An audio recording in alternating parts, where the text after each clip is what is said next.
Everyone, my name's Zach, and I just wanted to go over our Costa Rica study abroad trip and just kind of like how we decided to make a virtual study abroad trip. So there's like a good we used Google Earth and like some other things to be able to connect maybe some events that we're doing.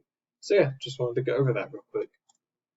So yeah, the first thing is what actually is the virtual study abroad trip. So like I said, we used Google Earth and really just wanted to connect what we had in the itinerary and put it into action in Google Earth so that way we could line up what we wanted to do, maybe, okay, narrow down like what locations we're going to do, the timing of stuff, and like, and maybe kind of get a good description on like, okay, what actually are we going to see? What are we not going to see? And so, yeah, one of the big things of like what this actually does, like implementing this virtual study abroad trip, there's four main things that it does.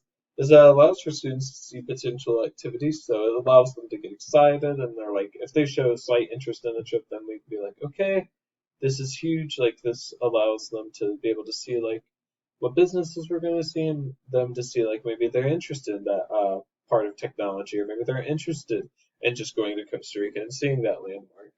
It allows for us to plan for sites to see and places to visit. So whether it be a museum, whether it be, for instance, we're going to Costa Rica, so there's going to be like volcanoes and stuff like that there. Being able to see what that is like, and then also advertising to students who are at first not interested at all. So really like being able to kind of pull people over and be like, hey, isn't our trip really cool? Being able to use some images and being able to see like, hey, this is just some example of the technology that we get to use within whenever we go on this trip. And then we usually would do this within the first couple steps, just to like I've been kind of hammering down on, is just the advertisement aspect of all this, and just being able to really advertise to students, and also help us being able to lay out the trip for faculty, and just being able to get sponsors, and really just being able to kind of it's kind of like the hype up thing for the trip. So yeah. And finally, why virtual study abroad trip matters. So this is just an early form of what the study abroad trip looks like. So you can see we obviously have like Boone going to San Jose, and then some various landmarks there, and we're sure to add on more as we keep going. But this is just kind of like what a basic gist of it would look like. And yeah, so why does this actually matter?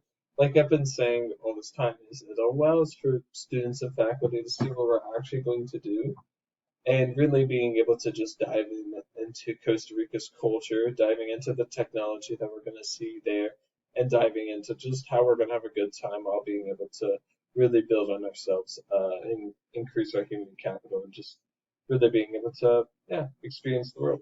So, yeah, thank you.